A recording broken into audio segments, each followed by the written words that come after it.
Coaching for Kannadiga YouTube ಚಾನಲ್ಗೆ ತಮ್ಮೆಲ್ಲ ಸ್ವಾಗತ. ಈ ವಿಡಿಯೋದಲ್ಲಿ ಮೊಘಲ್ ಸಾಮ್ರಾಜ್ಯದ ಬಗ್ಗೆ ತಿಳ್ಕೊಳ್ಳೋಣ. ಮೊಘಲ್ ಸಾಮ್ರಾಜ್ಯ ಬಂದಾಗ ಪ್ರಮುಖವಾಗಿ ಆಳಿದಂತಹ ರಾಜರ ಬಗ್ಗೆ ತಿಳ್ಕೊಳ್ಳೋಣ.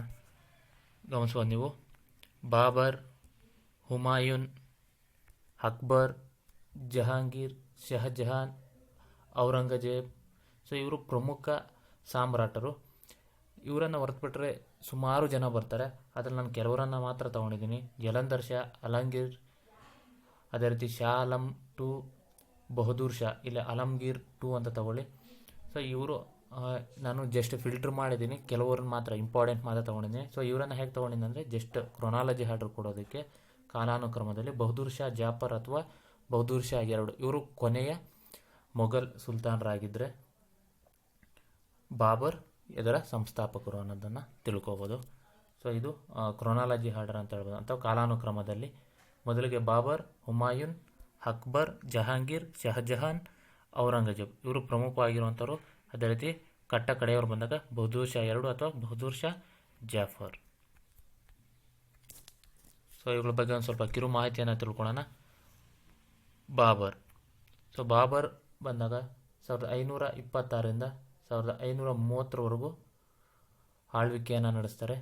ಇವರ ಮೂಲ ಹೆಸರು ಜಹೀರುದ್ದೀನ್ ಮೊಹಮ್ಮದ್. ಇವರು ಮೊಘಲ್ ಸಾಮ್ರಾಜ್ಯದ ಸಂಸ್ಥಾಪಕರು ಅಂತ ಹೇಳ್ಬೋದು. ಅದೇ ರೀತಿ ದೆಹಲಿ ಸುಲ್ತಾನರ ಒಂದು ಅಂತ್ಯವನ್ನು ಮಾಡ್ತಾರೆ. ದೆಹಲಿ ಸುಲ್ತಾನರ ಕೊನೆಯ ರಾಜನನ್ನು ಸೋಲಿಸಿ ಇವರು ಮೊಘಲ್ ಸಾಮ್ರಾಜ್ಯವನ್ನು ಸ್ಥಾಪನೆ ಮಾಡ್ತಾರೆ. ಸೊ ಇವರು ಮೊದಲ ಬಾರಿಗೆ ಭಾರತದಲ್ಲಿ ಯುದ್ಧ ಮಾಡುವ ಸಮಯದಲ್ಲಿ ಗನ್ ಪೌಡರ್ ಬಳಕೆಯನ್ನು ಮಾಡ್ತಾರೆ ಅನ್ನೋ ಗಮನಿಸು. ಗನ್ ಪೌಡರನ್ನು ಚೀನಾ ಕಂಡುಹಿಡಿದ್ರೆ ಇದನ್ನು ಭಾರತದ ಮೊದಲ ಬಾರಿಗೆ ಯುದ್ಧದಲ್ಲಿ ಬಳಕೆ ಮಾಡಿದವರು ಬಾಬರ್. ಅದೇ ರೀತಿ ಇವರು ಆಗ್ರಾದಲ್ಲಿ ನಿಧನವನ್ನು ಹೊಂತಾರೆ. ಬಾಬರ್ ನಾಮ ಎಂಬ ಆತ್ಮಚರಿತ್ರೆಯನ್ನು ಸಹ ಬರೀತಾರೆ. ಮೊದಲ ಪಾನಿಪತ್ ಕದನದಿಂದ ಇವರು ಮೊಘಲ್ ಸಾಮ್ರಾಜ್ಯವನ್ನು ಸ್ಥಾಪನೆ ಮಾಡ್ತಾರೆ. ಸೊ ನಂತರ ಬಾಬರ್ನವರ ಮಗ ಬಂದಾಗ ಹುಮಾಯೂನ್. ಸೊ ಇವರು 1530ರಿಂದ 1556ರವರೆಗೂ ಆಳ್ವಿಕೆಯನ್ನು ನಡೆಸ್ತಾರೆ. ಇವರ ಮೂಲ ಹೆಸರು ನಾಸಿರುದ್ದೀನ್ ಮೊಹಮ್ಮದ್. ಇವರ ಕಾಲದಲ್ಲಿ ಶೇರ್ ಶಾ ಸೂರಿ ತುಂಬ ಪ್ರಬಲವಾಗಿರೋದ್ರಿಂದ ಸೊ ಇವರನ್ನು ಗಡಿಪಾರು ಮಾಡ್ತಾರೆ. ಸುಮಾರು ವರ್ಷಗಳ ಕಾಲ ಗಡಿಪಾರು ಆದ ನಂತರ ದೆಹಲಿಯ ಒಂದು ಆಳ್ವಿಕೆಯನ್ನು ವಹಿಸ್ಕೊಳ್ತಾರೆ ಅನ್ನೋದನ್ನು ಗಮನಿಸ್ಬೋದು. ಇವರು ಗ್ರಂಥಾಲಯದಲ್ಲಿ ಮೆಟ್ಟಿಲಿನ ಮೇಲಿಂದ ಜಾರಿ ನಿಧನವನ್ನು ಹೊಂದುತ್ತಾರೆ. ನಂತರ ಬರುವಂಥದ್ದು ಅಕ್ಬರ್. 1556ರಿಂದ 1605ರವರೆಗೂ ಇವರ ಆಳ್ವಿಕೆಯನ್ನು ನಡೆಸ್ತಾರೆ. ಇವರ ನಿಜವಾದ ಹೆಸರು ಜಲಾಲುದ್ದೀನ್ ಮೊಹಮ್ಮದ್.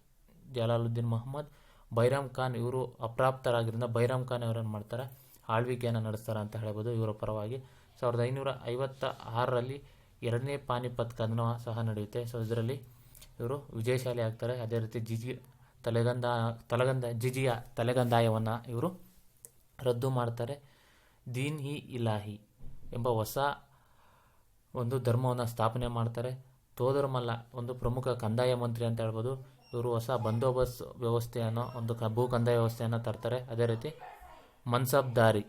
ಮನ್ಸಬ್ದಾರಿ ಎಂಬ ಒಂದು ಮಿಲಿಟರಿಯಲ್ಲಿ ರ್ಯಾಂಕ್ ವ್ಯವಸ್ಥೆಯನ್ನು ಸಹ ತರ್ತಾರೆ. ಅದೇ ರೀತಿ ತಾನ್ಸೇನ್ ಇವರ ಒಂದು ಪ್ರಮುಖ ಸಂಗೀತಗಾರ, ಇವರ ಆಸ್ಥಾನದಲ್ಲೇ ಇರ್ತಾರೆ. ಅದೇ ರೀತಿ ಇಬಾದತ್ ಖಾನ ಎಂಬ ಒಂದು ಧರ್ಮಗಳ ಚರ್ಚೆ ಮಾಡೋದಕ್ಕಾಗಿ ಇಬಾದತ್ ಖಾನ ಎಂಬ ಒಂದು ಕೊಠಡಿಯನ್ನು ಮಾಡಿ ಸೊ ಅಲ್ಲಿ ವಿವಿಧ ಧರ್ಮಗಳ ಬಗ್ಗೆ ಚರ್ಚೆಯನ್ನು ಅಥವಾ ವಿಚಾರಗೋಷ್ಠಿಯನ್ನು ಸಹ ಮಾಡ್ತಾರೆ ಅನ್ನೋ ಗಮನಿಸ್ಬೋದು. ನಂತರ ಜಹಾಂಗೀರ್. ಇವರು 1605ರಿಂದ 1627ರವರೆಗೂ ಆಳ್ವಿಕೆಯನ್ನು ಮಾಡ್ತಾರೆ. ನೂರುದ್ದೀನ್ ಮೊಹಮ್ಮದ್ ಸಲೀಂ. ಸೊ ಸಿಂಪಲಾಗಿ ನಾವು ಸಲೀಂ ಅಂತ ನೆನ್ಪಿಟ್ಕೋಬೋದು.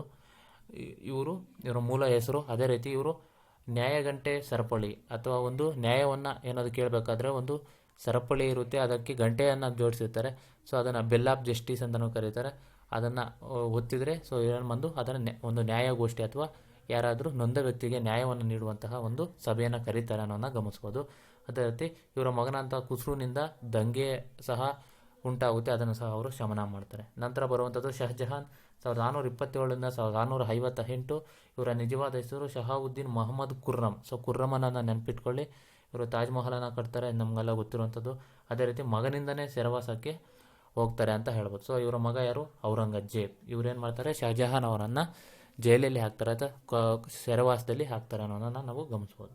ನಂತರ ಪ್ರಮುಖವಾಗಿ ಬರುವಂಥದ್ದು ಔರಂಗಜೇಬ್ 1658ರಿಂದ 1707. ಸೊ ಇಲ್ಲಿಗೆ ಒಂದು ಮೊಘಲ್ ಸಾಮ್ರಾಜ್ಯದ ಒಂದು ಬಲಿಷ್ಠ ಸಾಮ್ರಾಟರು ಕಡಿಮೆ ಆಗ್ತಾರೆ ಅನ್ನೋದು ಗಮನಿಸ್ಬೋದು. ಇವರ ನಿಜವಾದ ಹೆಸರು ಅಲಮ್ಗೀರ್ ಅಥವಾ ಹಲಮ್ಗೀರ್. ಇವರ ಇನ್ನೊಂದು ಹೆಸರು ಔರಂಗಜೇಬ್. ಸೊ ಇದನ್ನು ಸ್ವಲ್ಪ ಕನ್ಫ್ಯೂಸ್ ಆಗ್ಬಿಡಿ, ನೆನ್ಪಿಟ್ಕೊಳ್ಳಿ. ಸೊ ಇವರು ಜಿಜಿಯಾನ ಮತ್ತೆ ಜಾರಿ ತರ್ತಾರೆ, ದಸರಾ ಹಬ್ಬವನ್ನು ನಿಲ್ಲಿಸ್ತಾರೆ. ಅದೇ ರೀತಿ ಇವರು ದಕ್ಷಿಣ ಅಥವಾ ದಕ್ಕನ್ ಪ್ರದೇಶವನ್ನು ಗೆಲ್ಲಬೇಕಂತ ಸುಮಾರು ವರ್ಷಗಳ ಕಾಲ ದಕ್ಷಿಣ ಭಾರತದಲ್ಲೇ ಇದ್ದು ಕಡೆಗೆ ಗೆಲ್ಲಲಾಗದೆ ಸಾವನ್ನು ಸಹ ಅಪ್ತಾರೆ ಅನ್ನೋದನ್ನು ನಾವು ಗಮನಿಸ್ಕೋಬೋದು.